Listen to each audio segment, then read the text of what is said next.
Good afternoon. This is Mike French from the Aerospace Industries Association, and I'm really excited to welcome our panelists this afternoon to talk about maintaining momentum.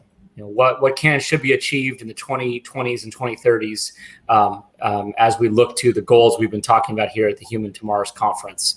Got a panel here with some really excellent policy leaders from the space community. And I'll just take a moment here, let them introduce themselves. I'll start off with Alicia Brown from NASA. Alicia, you can introduce yourself. Hey, good afternoon, everyone, and thanks, Mike. I'm Alicia Brown. I'm the Associate Administrator for Legislative and Intergovernmental Affairs at NASA. I joined the agency earlier this year in January. I can't believe it's already been almost 9 months. And before that, I was over on the Senate Commerce Committee, working in the space and science portfolio for the Democrats on the committee with my colleague Joel, who's also on this panel. I've also spent some time in industry and worked in the Senate on the staff of Senator Bill Nelson, who is now the administrator of NASA. Great. Thanks, Alicia. I want to pass it off to our next panelist. Very excited to have Patrick Finley from the White House, from the staff of the National Space Council. Patrick, if you could introduce yourself.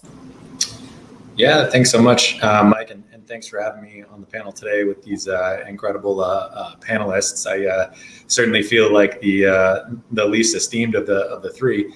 But as you said, my name is Patrick Finley. I'm the Director for Civil Space Policy at the National Space Council. I'm actually a detailed staff member to the council over from NASA, where I spent about the last decade working in the Office of International Interagency Relations, focused particularly on building international partnerships between NASA and civil space agencies across the world. Great, thanks, Patrick. And last but not least, Joel Graham from Senate Commerce. Joel, if you can introduce yourself. Yeah, thank you, Mike. I'm Joel Graham, and I'm professional staff member at the Senate Committee on Commerce, Science, and Transportation. Handle the space portfolio, so all civil and commercial space for Ranking Member Roger Wicker. Great. Well, thank you, Joel. Well, let's dive right into it. And I want to remind the audience that we really want to get to your questions as well. We've got some really great policy expertise here that represents both the NASA, the executive branch, and the Congress here with the Senate, as well as a lot of different jobs that the panelists have held that will bring a lot of background to your questions. So really encourage those questions, and we'll be jumping to them, as soon as they start popping up. But let me start here, which is, would love to get your take on where we are. There's always a discussion in the space community about goals changing. The analogy of Lucy pulling the football whenever there's a new space policy direction. I would like to get your sense, looking over, maybe the last decade or last certainly few years, kind of where you see us as a community and our goals and our long-term goals and the alignment there. Why don't I start with you, Alicia? Yeah, so take a look at what our goals are now. We want to go explore the moon on the way to Mars. I think that, looking over the last 15 years, it seems like the Congress and the community has really coalesced around this goal. I think we have in, U.S. code several times that it's our goal to eventually explore the solar system to get to Mars. And I think that that's, we've got the hardware actually in works to start our exploration of the moon. And when you take a look at where we are now compared to where we were 15 years ago, I just think we've made tremendous progress on the goals and on those pieces of hardware to make exploration beyond low Earth orbit actually come to fruition here in the next few years. Yeah, thanks, Alicia. How about you, Patrick? Yeah, I couldn't agree more with what Alicia just said. And frankly, I think it's telling in the title of the panel here today, Maintaining Momentum. I think it's a great way to characterize the progress that's been made over the last decade plus. And I think it's really a perfect word that encapsulates it. Alicia touched on a number of stakeholder communities, especially here domestically, focused on whether they be legislative, executive branch, or an industry focused on having that horizon goal with Mars exploration, and using it as a way to align priorities to make progress. But I would even broaden it beyond that and say, of course, it's also been consistent with discussions we've seen internationally as well. So it's remarkable, frankly, the amount of alignment there is at the long-term goal. And so, from that perspective, I think we're in positive shape in a harmonious way. Yeah, thanks, Patrick. And Joel, and maybe Joel, I'll let you speak for the entire U.S. Congress on this one, maybe. Boy, that's a big responsibility there. Well, yeah. I can certainly speak for my little corner of it and our committee, but it's encouraging to see really the, as Patrick mentioned, this being called momentum, and that's really what it is. We've seen a consensus being built around the long-term goals and plans for exploration, and that's that's been building over the last few years. I think all of us have learned the lessons of things like the space visions for space exploration and the Space Exploration Initiative, the early 90s and 2000s, of those changing goals and flipping between Moon or Mars and realigning those things, how detrimental that's been to our efforts. But I think it's encouraging to see the consensus that's been built around realizing we have to go to the moon to figure out how to get to Mars and keep humans alive on Mars and keep them healthy and thriving throughout that journey. I was very fortunate and proud to have done a lot of the work on the Senate's NASA authorization bill with Alicia when she was here at the committee. We tag teamed that and made it a fully bipartisan bill. And that actually does kind of support, it very much supports these goals of going to the moon, learning how to live and work there, extending that knowledge to deeper in the solar system, and eventually getting humans to Mars. Looking at of course, the STEPI report from 2019, pegged around the late 2030s, 2037, 2039 is sort of a target date for that. And I think if we can maintain momentum on Artemis and get the Artemis missions going and return humans to the lunar surface and begin those activities to live and work on the surface of the moon and set up that sustainable presence there, I think a late 2030s Mars mission could be feasible. Yeah, thanks, Joel. And I think you mentioned the NASA Authorization Act, and I think maybe I'll just stick with you here, and all of our viewers may not be as deep into these things as maybe we all are here. But could you maybe tell us a bit about the importance of the Authorization Act? What the goal of that, how that fits with the idea of maintaining momentum, and maybe sort of prospects of how that looks. Absolutely. Thanks, Mike. Yeah. So beginning in 2019, the committee set out and with then Chairman Roger Wicker, then Ranking Member Senator Maria Cantwell, and like I said, my colleague Alicia, we set out to write a new NASA authorization bill that would give the agency direction, would support the goals of exploration and science and aeronautics research and space technology and STEM education, all of the things that NASA is known for and does. That would lay out that roadmap for the agency and provide them direction and guidance. And so we did that in 2019. We did it in a fully bipartisan way. We did that with a ton of stakeholder engagement. One of the things that we made a point to do is to reach out to our entire space stakeholder community, and that's companies and university research institutions, and even NASA, and nonprofit organizations and trade industry groups, and say, look, what would you like to see in a NASA authorization bill? What are your thoughts on what the agency is doing, what it's doing well, what it might be able to do better, what the direction for the future looks like? And so we put out that call, and we ended up getting a ton of feedback, very positive feedback from all across the space ecosystem of suggestions, of ideas, of sort of guidance on what people think NASA should be doing and should be how that should work. And so we took all of that under consideration, distilled it into what we believe to be a very good, solid bipartisan package, and ended up passing it through the Senate at the end of last year. So it passed the Senate at the end of 2020. However, it wasn't able to make it through the House, and so we didn't end up getting it into law last year. So this year we turned around and I worked with Chair Cantwell's staff to put that bill into the U.S. Innovation and Competition Act. This much larger sort of NSF, science, research, and development focused bill. Really legislation that, if passed, would fundamentally transform the U.S. R&D landscape. So it's the U.S. Innovation and Competition Act. We put the NASA authorization bill in that, and so it has passed the Senate again as part of that package, and we hope we can conference something with the House there. Can I add a few comments on that, Mike? Yeah, absolutely. Alicia, go ahead. I think what's remarkable about that, Joel just took you through the latest NASA authorization that's worked its way through the Senate. It passed in December under Republican leadership. Republicans were in charge of the Senate. Of course, the Senate had flipped, going into this year, and the Senate then again passed nearly an identical bill under Democrat leadership. So I think it's really telling to show you that space is one of the few remaining issues that isn't really a Democrat or Republican divide.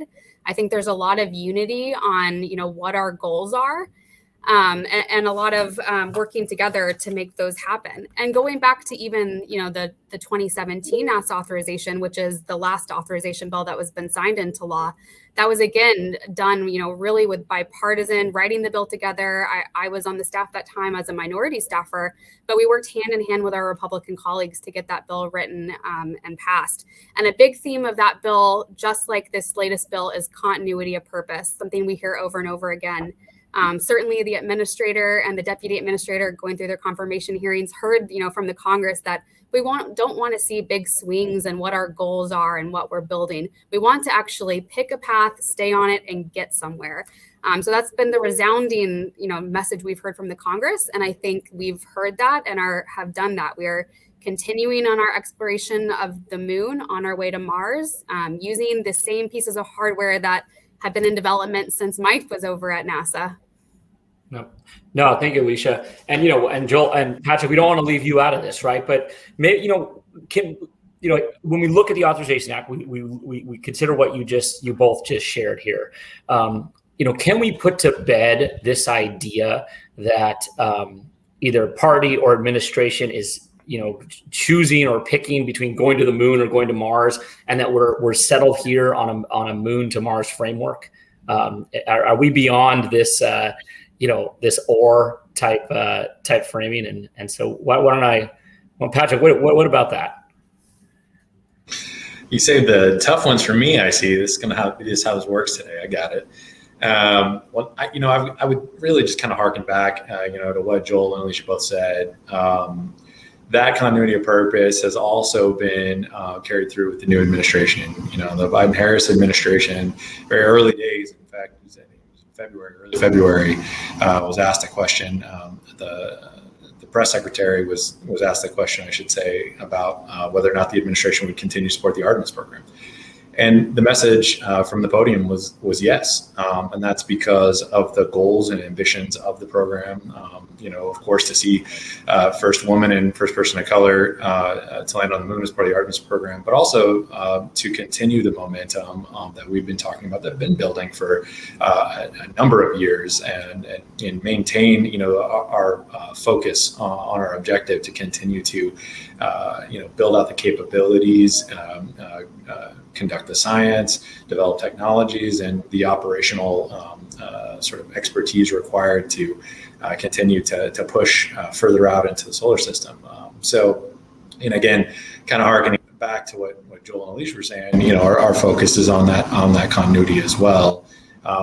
As to whether or not the debate or discussion, especially in this town, is ever solved, ended, or complete, I can't say I could give you a positive answer with any definition, but maybe Alicia or Joel could add on.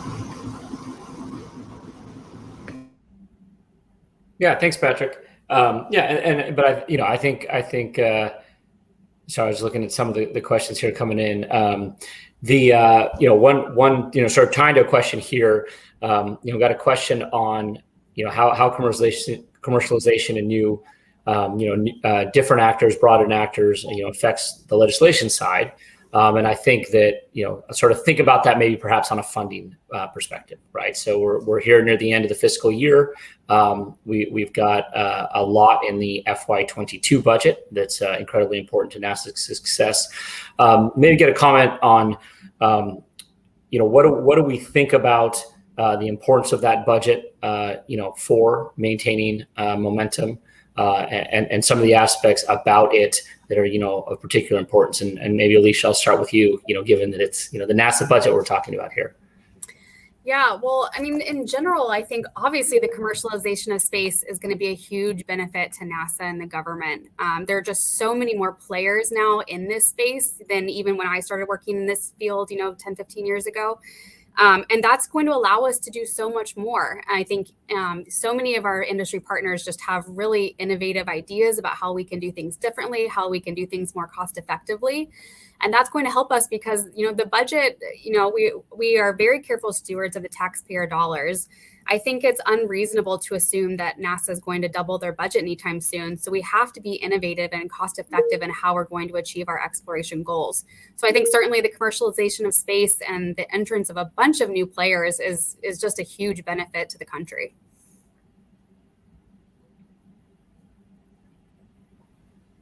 What about, as we think about both the near-term and long-term budget here, there's quite a bit of activity going on right now with regard to several infrastructure packages. I know that's something that the administrators talked about, certainly something that Congress is currently working on.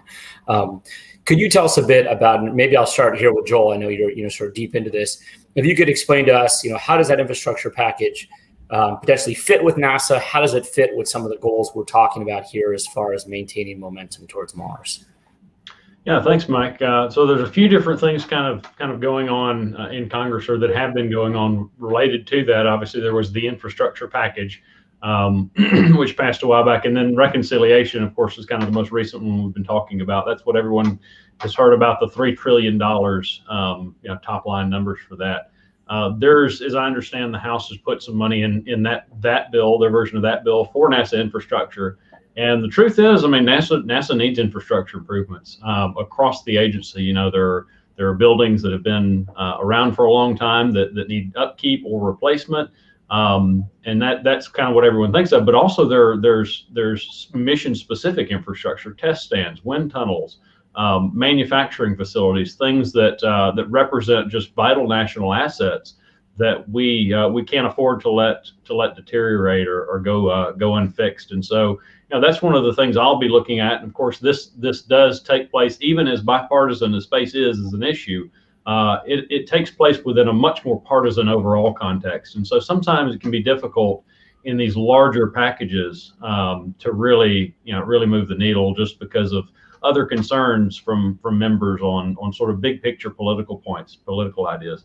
So, it's always a challenge. I mean, getting funding from Congress in general is always a challenge, whether it's yearly appropriations or a special package of some kind. But the truth is, NASA does need money for infrastructure. They need funding for, I mean, my goodness, the first one that comes to mind, we just had a hurricane rip through the Gulf Coast. We've had significant roof damage at the Michoud Assembly Facility, where we assembled the Space Launch System, the core stage of which is going to take our astronauts to the moon and eventually to Mars. And so we have to make the investments to upgrade and maintain and protect those facilities. Same sort of thing a little north of there at Stennis Space Center in Mississippi, which is in my boss's home state. That's where NASA tests its rocket engines, and so we have to make sure that infrastructure is maintained and upkept and is available not just for use by NASA but by commercial partners as well. That's what we've seen across the agency too, is that when we make investments in these infrastructure items, that has benefits across the space ecosystem. In many cases, a company that wants to come in and use NASA's unique capabilities and facilities can do so. There are Space Act agreements, there are ways to do that, enhanced use leasing. And we've seen a lot of success in space companies. It lowers barriers to entry in many cases, because companies can utilize NASA infrastructure, things that the taxpayers have invested in, to further not just their missions, but also provide value to the agency and value to America's space exploration enterprise. Yeah, no, thank you, Joel. And maybe Alicia, if you could, maybe help us connect the dots, right, between the budget, the requests, or your fiscal year budget requests, and then the infrastructure package, which is, a bit different. But I think at the end of the day, they both have important parts of getting humans past low Earth orbit.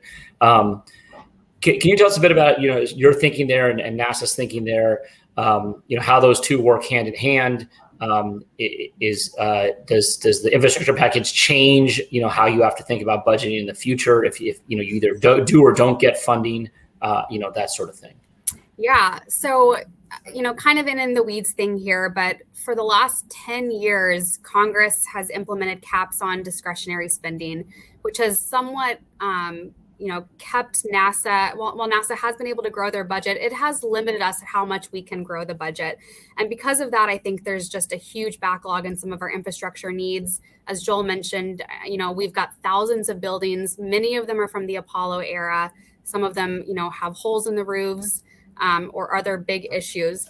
So the president's budget request for NASA this year was great. I think it was a 6% increase.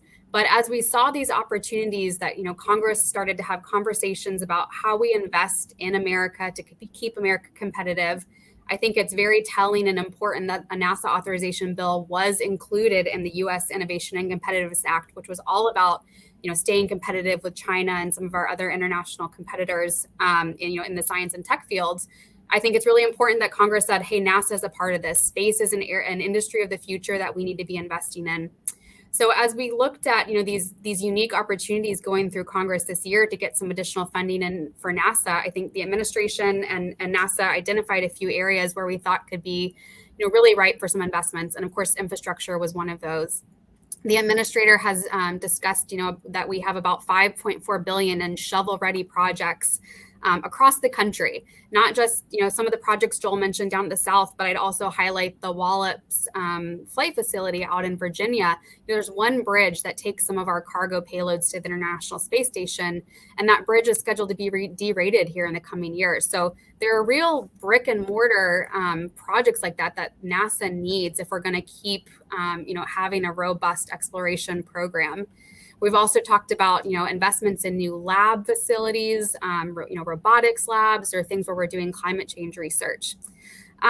We've also talked about, if there is a big new opportunity for significant new spending, and we're talking about competitiveness, the Congress could consider adding some additional money to the Artemis program to make sure that we can have a really robust lunar exploration program by the end of this decade. As everyone said, these things are still in the works. Nothing's done until it's done. I think the negotiations are ongoing, but we're very hopeful that NASA might be included in this at the end of the day. Yeah, no, thanks, Alicia. So I'll get to some of the audience questions that we're getting in, and thank you. There's some great ones coming in here. So I'll start with we got a comment here on could you comment on the U.S.'s need to have a deep space heavy lift capability? And certainly, why don't we talk about that in the context of maintaining momentum and obviously going to Moon and Mars. Maybe Patrick, I'll hand that off to you to kick us off. Oh yeah, sure. And like you were saying, Mike, great questions coming in from the audience. So I think the big piece here, at least from the National Space Council perspective, is that our objective, our purpose is to try to help advise and assist the president on national policy and strategy related to space, and to try to put forth these broad and bold goals for the government, for the administration. As it comes to particular programs or particular elements, we look to our colleagues at NASA to help us articulate, the best technical solutions, and our colleagues on the Hill to help fund these exciting technologies that also have tremendous, input and tremendous benefit to the industrial base here in the U.S. So maybe that's a way of saying perhaps Alicia or Joel would want to weigh in particularly on the heavy lift. Yeah, no, I'll go ahead and jump in. I think, it's critical. I mean, if we're going to be sending, humans to Mars, certainly to the Moon, eventually to Mars, we are going to need a rocket that can take some very heavy payloads into space. Thankfully, we have the first iteration of that rocket. It's called the Space Launch System. It's down at Cape Canaveral, down at Kennedy Space Center in Florida, being stacked up for the Artemis 1 mission. I was fortunate enough to be down there with some of the NASA leadership a while back to see it in the VAB, in the vehicle assembly building there, which is massive and impressive. And I don't think anything that size has been in there since the Saturn V, which is really a cool thing to think about. So NASA's stacking that up. They're preparing for launch sometime, I think, early next year, and that'll be Artemis 1, and that will be the first launch of our deep space super heavy lift capacity. After that one, after the Artemis 4 mission with that, NASA plan, and Alicia can correct me if I'm wrong, but NASA plans to enhance the capability of that rocket with an upper stage that can take even heavier payloads, even deeper into space, and really expand the options, the mission options for this vehicle, and that's the exploration upper stage. That's going to fully realize the capability of this rocket, and as we move into what's that version, the Block 1B, and then the Block 2 versions, we're going to have a capability with that can meet our deep space transportation needs, can meet the agency's deep space transportation needs. And so absolutely, it's critical to have that. Certainly in looking forward to seeing that fly and seeing it take return astronauts, American astronauts to the moon and eventually to Mars. Yep. I'll definitely foot stomp that. I mean, SLS and Orion are the backbone of our lunar exploration architecture. And I especially think once we can get the Block 1B up and going, hopefully by the end of this decade, I mean, you're going to see tremendous capacity to get more experiments, more astronauts up to the gateway, down to the lunar surface to do more science. I think it's just going to be an incredible capability for us. Yeah. No, thank you all. Another good question, and I'll sort of frame it this way: question about how our international partners work with U.S. industry, and so maybe get your thoughts. Maybe we think about this in the context of our own, the U.S.'s efforts to build its international partnerships in exploration, and maybe some of the policy aspects of those partners also working with U.S. industry. Maybe to start with Patrick, from a White House perspective, how that fits is I imagine very much a cross-government type issue. Yeah, you just teed up a great one, and it's a wonderful question as well. And it makes me think in so many ways as we talk about our exploration objectives and ambitions for Mars, about how those activities start closer to home, closer to here on Earth. But the International Space Station in particular comes to mind with this question because of what a great vantage point it's offered us to understand, so much about scientific research and technology development, but really on a partnership level, the really amazing things that we've done, both from an international and commercial partnership perspective. And I think, all those things, research, technology, but the partnerships especially are really the types of experiences that we're going to be able to leverage as we go further out in the solar system. And so looking again at that ISS example, and you see in particular the emergence of U.S. Private companies being able to provide transportation services to and from the ISS, whether it's cargo, whether it's crew. And you see the way that NASA and the U.S. government has learned to, of course, it's much beyond the civil space application. Of course, national security implications to this are there as well. But you see the way the U.S. government has been able to leverage technological and other advantages that have come to light from our commercial providers. And I think what you see across the world is tremendous attention on U.S. entrepreneurs, U.S. innovation, and the entrepreneurial environment that exists here in the United States that allows these companies to flourish. So what you have are cutting edge technologies. What you have are folks with bold and grand ambitions, and they're putting the workforce in place, and I guess I was going to say they're putting people to work to make some of these incredible things happen. So I think to the extent, to the direct answer to a question like that, to the extent it makes sense, right? All of these countries around the world have different and somewhat divergent national policies. And when countries can look to the United States as leaders, whether from a technological or from a rule of law or from a ease of doing business perspective, that's good for America. It's good for Americans. So my perspective is yes, countries around the world are looking at and using U.S. private companies to conduct space activities. We see evidence of it all the time. And again, I think it's a tremendous advantage that the United States has as we look across the international landscape. Yeah, and actually, on this one, maybe Joel, I'll throw it to you, sort of from the Commerce Committee's perspective. I think an area where a lot of action is going on. It is. Thank you, Mike. Yeah, that's a great point. I mean, we've already seen sort of, you talk about our international partners working with commercial industry, and I think the biggest and most recent example of that is the commercial crew program with. We had a JAXA astronaut, Soichi Noguchi, that went to ISS on board the Falcon 9 and the Crew Dragon. with NASA's commercial crew. We had Thomas Pesquet, the ESA astronaut that just went up recently. And so our international partners are starting to use our commercial capabilities to access ISS. We see international payloads going to station through the companies that integrate those payloads and help facilitate that research on ISS. And of course, in the commercial world, we see U.S. launch companies launching commercial payloads, whether it's communication satellites or imaging satellites or others. We have U.S. companies launching those some of those payloads. So I only expect this to see this increase. It's a great thing. And even as we look toward deep space, as we look toward the moon, as we look toward Mars, I want to make sure from a congressional perspective and from a committee standpoint that we bring our international partners along in that effort. Recently, the Artemis Accords, NASA's been working on, I believe we have 10 or 11 countries now that have signed those. And those, while they're a broad framework of principles, it doesn't mean necessarily that the countries are participating in Artemis, although a lot of them are. It's a set of principles that sort of will guide activities around the moon and in deep space, and sort of an accepted set of norms. And so we've seen a lot of countries, or about 10 or 11 countries, sign on to those. And many of those countries are our partners that we look forward to working with as we go out into deeper space. I look forward to seeing, I believe the Artemis 2 mission, the current plan is to have a Canadian astronaut on board. And so could be Artemis 2 or Artemis 3. I'm maybe remembering that wrong, but I know one of the Artemis missions is already planned to have one of our international partners astronauts. And we would love to see that expand and continue.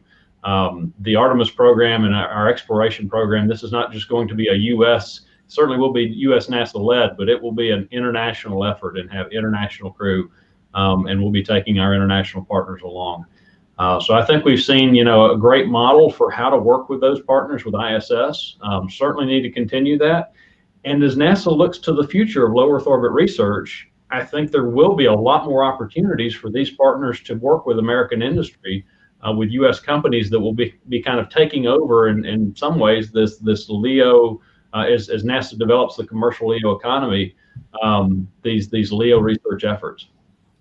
Yeah, I think that's a really interesting aspect of it. We always hear that when we talk about the commercialization of space, we get pushback that, there's just really no market for this. But I think other countries are kind of, helping lead the way and prove that there is a market for commercial LEO or commercial space. Governments are one of them, and I think can help lead the way then to more and more interest from other commercial actors. Yeah, and I'd say, just beyond exploration, I think, a lot of thanks go around to the folks in this call, for the work to look at things like FAA launch regulations or export control rules, these things that allow the commercial sector to do business, globally and compete just beyond, whether it's Moon or Mars, right? A lot of stuff, much closer to Earth.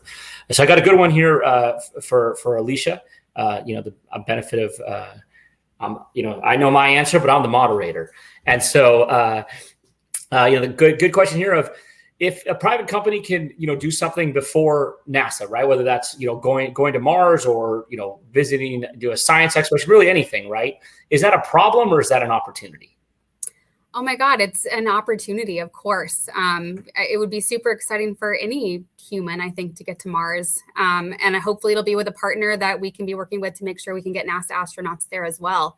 I think that the one challenge to that actually is the regulatory side that someone just alluded to. We don't necessarily have a government agency right now who can give a green light to go land on another planet.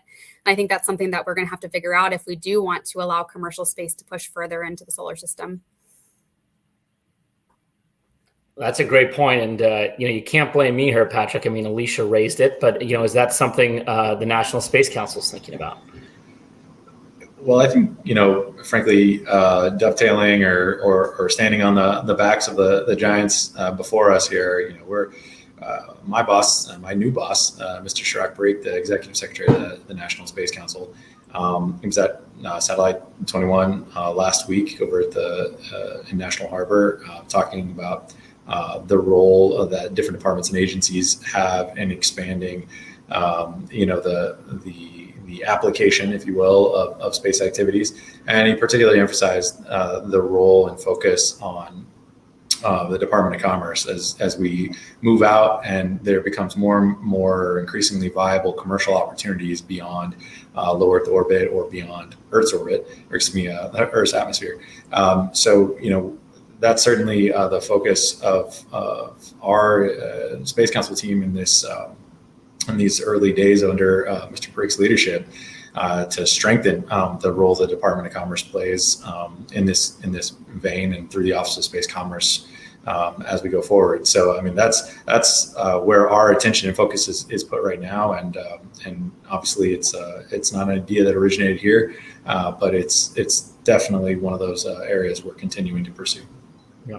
And for those in the audience, what Alicia and Patrick are talking about is under our international treaties, there is a requirement for the U.S. government to provide some authorization or supervision of activities that fall under that country, and so there's a policy discussion on that. Maybe Joel, I don't know if you have thoughts on what we call mission authorization or in-space authority. Thoughts from your end, from Commerce, from your perspective. Certainly, yeah. Thank you, Mike. It's certainly something we're looking at. Obviously, Article 6 of the Outer Space Treaty details that ongoing oversight requirement. From a sort of current landscape where we are right now, one of the only agencies, and I say one of, that currently really has an ongoing regulatory oversight function over things that operate in space is really the Federal Communications Commission. They manage licenses for radios, they manage licenses for spectrum, and they continually oversee that. You think about FAA, to get a launch license, you do a payload review, and you'll have to go through, if you're a launch provider, go through and detail what that payload is going to do. But once that box is checked, that analysis has been done, it's done, and there's not really a go behind function necessarily, at least not spelled out very clearly. There are challenges that we're going to have to meet and figure out in terms of what agency or agencies need to exercise this. How are we going to set up a regulatory framework to meet our treaty obligations, and what's that going to look at? We've got companies and capabilities coming online that we didn't have even 5 years ago. We have companies looking at things like on-orbit satellite servicing and debris mitigation, active debris removal, and things that probably we can't comprehend right now, but will be coming online in the next few years. And so we'll have to find a way to work those into the regulatory framework to make sure that we're meeting our obligations and ensuring that these activities are that have room to grow, and that we're fostering this growth, but at the same time making sure that it's done responsibly and sustainably. And so, it's things we're looking at. We're seeing some movement at the Department of Commerce with the space situational awareness, space safety, space traffic management functions. That was something that the Space Council with Space Policy Directive 3 sort of initiated, and we looked at that in Congress, and when Alicia was on the committee, and we said this is the right place for it. That needs to go to the Department of Commerce, and that's about making sure that the space environment is sustainable, it's safe, we can have an understanding of where satellites are and where they're going and how to avoid collisions, because just the nature, and I think anyone who sort of has a basic understanding of orbital mechanics knows in many cases, once that pollution, once the debris is up there, it's very, very hard to mitigate or remediate. And so one of the things with the increase in number of satellites, I think we just doubled the number of satellites in Earth orbit just within the past year.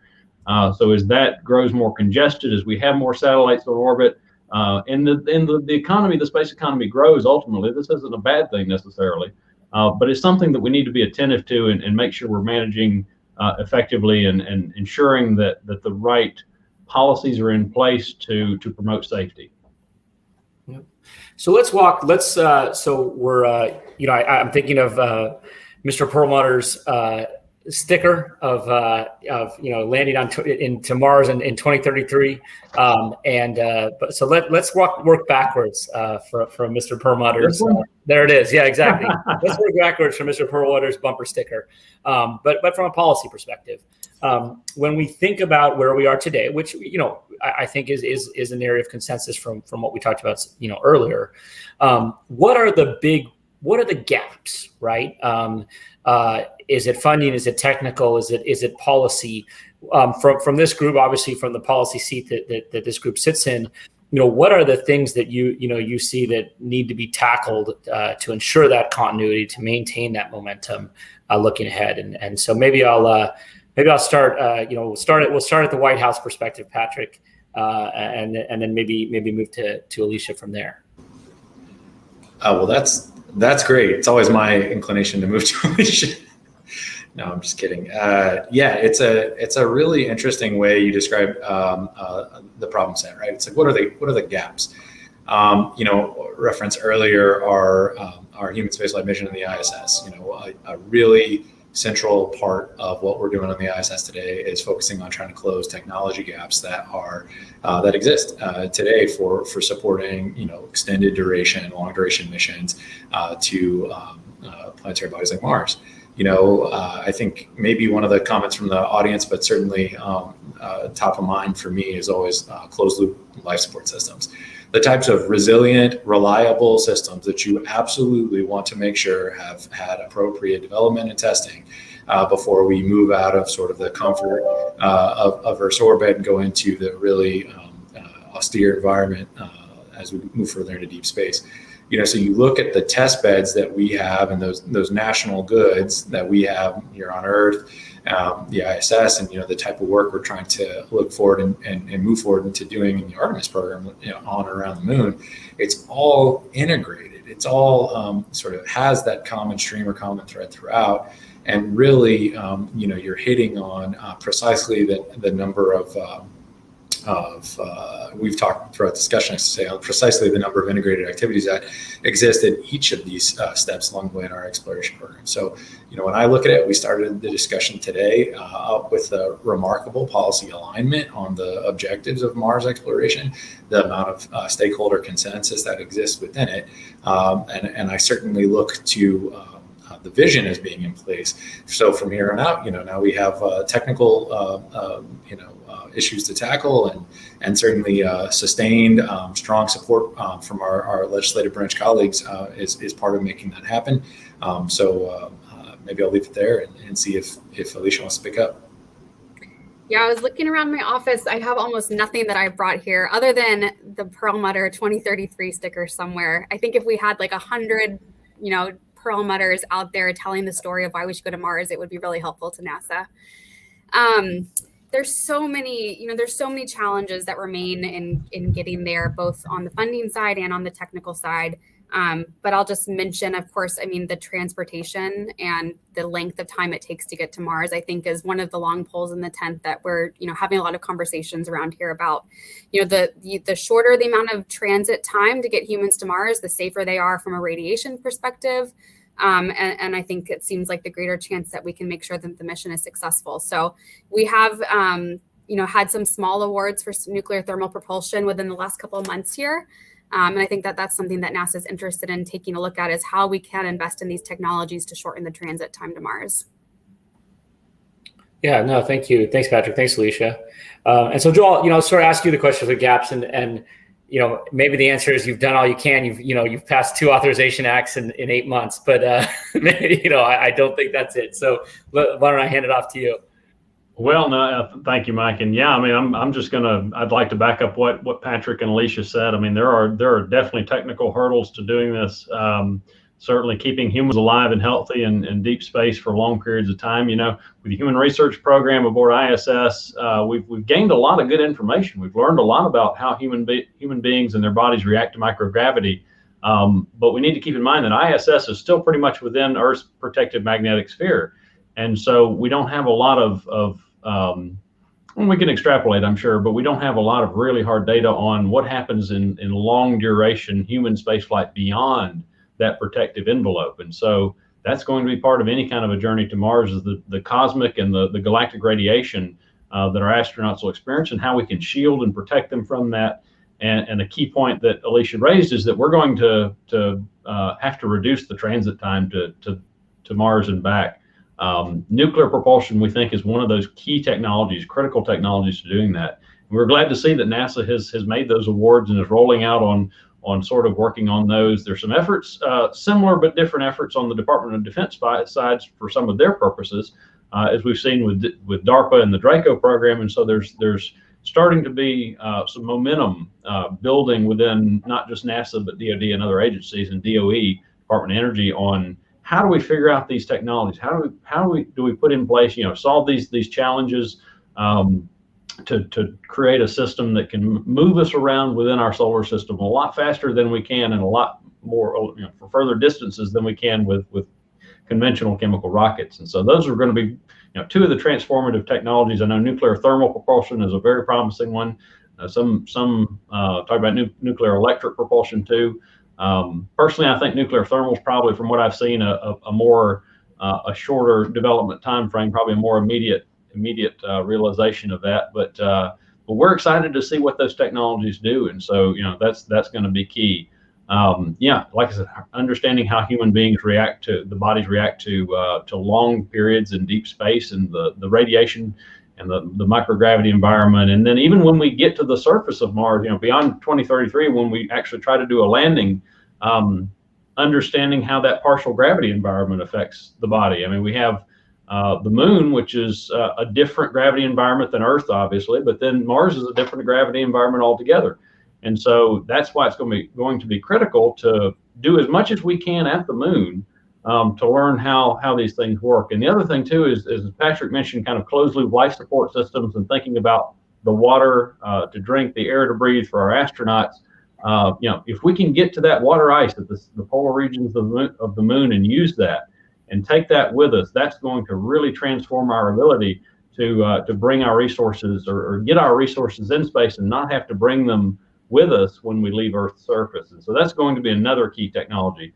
So you have nuclear propulsion, we have the surface resource utilization at the moon, nuclear surface power as well. How to power our systems, once we get down to a surface posture, it's going to be a key technology as well. So there are a lot of things that need to be solved, certainly for a landing, but even for a flyby as well, and including whatever that deep space transport system would look like for doing that, which I expect at some future in some future NASA authorization bill we'll have to speak to. So as a big Moon to Mars fan myself, and I'm sure shared with this audience, what should we be looking for in the next 6 months or so as important policy milestones to gauge whether we're maintaining momentum or not? Do I keep an eye out? Is it the budget? Is it reconciliation? Is it the first National Space Council meeting? Sort of what are those things on the near-term horizon here that we should be paying attention to as we think about this maintaining momentum? I'll start with you, Joel. Let you keep going.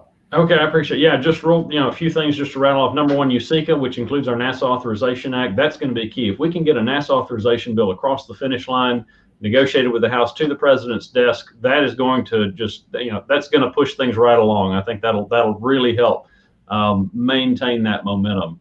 Obviously, the appropriations, it's kind of an uncertain picture as to what's going to happen this year with funding the government. Some think we're going to be in a CR type situation. I don't know, and my crystal ball's unfortunately a little hazy at this point to see what's going to happen with the yearly appropriations. But certainly hoping we can get that money for Artemis and to keep the momentum going on things like the human landing system and Gateway and the spacesuits. We're going to need those suits, and that's critical, and we're going to need to do that. And so getting that funding in place is going to be absolutely key to keeping that momentum going. And certainly also, you mentioned the Space Council, and we're looking forward to working with them and partnering with them and NASA, of course, in that effort to keep the drumbeat going and keep us moving forward. Yeah, thank you, Joel. What about you, Patrick? What should we be looking for, in the next, sort of 3 to 6 months here to make sure we're maintaining momentum? Yeah, just to kind of foot stomp, what others have been saying, this is really a time for momentum. I mean, the timelines you're describing, in particular the next 6 months, are interesting, but we're talking about a series of activities going out a number of years as well. So certainly from a policy perspective, we believe that, we've got a solid foundation, policies that with the Artemis program are setting our country up for setting and then meeting those bold objectives from a human exploration perspective, and from an exploration perspective, both human and robotic. the Vice President's staff has talked about earlier this year, a National Space Council meeting in the fall, and certainly part of the Space Council's activities is to make sure that we have policies in place that our departments and agencies can have clarity on the intention and purpose of the administration. We're benefiting from the fact that this administration came out early in support of Artemis. So now we're moving into implementation. We're looking for our, Joel, actually, thanks for teeing that up earlier. The technologies being developed, the Department of Energy, the programs being demonstrated by the Department of Defense. Obviously, a big focus on the activities at NASA, but trying to synchronize those activities across the board where there is commonality, where there are opportunities to leverage activities going on in different departments and agencies, and making sure that they are aware of how these technologies and other activities can benefit our civil space and human space flight exploration goals. Those are the areas that we're going to be focused on. So again, implementation and continued continuity, continued continuity, awful. But either way, continuity and implementation. Great, thanks, Patrick. And Alicia, what about from your perspective? Yeah, I don't think we're in danger of any policy changes here. I mean, I think the NASA leadership is all behind Moon to Mars. Like Patrick said, we are very likely to get an early signal from the administration that they support the Artemis program. That was, we were hoping that was going to be the case, and it was really great to hear the press secretary say that early on. There are some near-term funding things that we're watching closely that Joel mentioned, the regular FY22 appropriations bill and the reconciliation bill. Regardless where we get, whatever the vehicle is, we do need some additional money for Artemis to ensure that we have a robust program in the 2020s. But really, the biggest thing that I'm keeping an eye on is that first Artemis launch, hopefully later this year, the first launch of the Space Launch System and the Orion capsule. I think that'll really, tell us a lot and show us what our exploration program looks like for the coming years. Yep. No, absolutely. Great items. We just have a few minutes here, so why don't I just offer just any closing remarks here. Maybe I'll go reverse alphabetical order this time, or I'll give start with Joel here, and anything before we close out here. Yeah, no, thanks, Mike, and appreciate everyone. This has been a great discussion. I mean, we definitely have some challenges to getting humans to Mars, but I will say, big picture, if anyone can do it, we can. This country, NASA is a space agency, the commercial industry that we've seen grow in the space industry. We can do this. It's fully within the realm of the possible with the right funding, the right policy, and solving these technical hurdles. It's absolutely possible. So, I think it's going to happen. It's not a matter of if, it's a question more of when. And so we'll have to see. Thank you, Joel. How about you, Patrick? I'd just like to, say thank you to you and to the other panelists, and again, comment on the great terminology, maintaining momentum. Talked a lot today about opportunities, the inspiration that Mars exploration or future Artemis and ultimately Mars exploration missions provide. Really a great way to inspire and motivate the people in the profession today and those students looking forward to careers and opportunities in the future. So again, a message of optimism and inspiration to mirror Joel's. Yep. Thanks, Patrick. Alicia? I think I heard that there are a couple of thousand people listening to this conference. And if all of you are going out and talking to the people about why space exploration is so important and why we should be investing in deep space exploration, I think that that's just going to be a tremendous help to us in communicating the value of space exploration to the country. The president spoke earlier this year in Pittsburgh about how much investments in space have benefited life on Earth. And I wish we could hear more of that every day. It would really help us make the case. And then the last thing I wanted to say is, we hear so many of these arguments about new space versus old space or commercial versus civil. I think it's all of us. It's not an or, it's all of us together trying to make progress and trying to make this goal happen. And I think that diversity is our strength, and that diversity is going to be the reason that we succeed. Yeah, thank you, Alicia. Joel, Patrick, Alicia, thank you so much for this great discussion. And thank you all for those who joined the discussion. I think it was obvious that Explore Mars, the Human to Mars Conference, and your participation in it are incredibly important to maintain this momentum as much as the things we talked about it. They're behind it all. And so thank you very much. And with that, we'll transfer over to the next activity. Thank you so much. Thanks, Mike.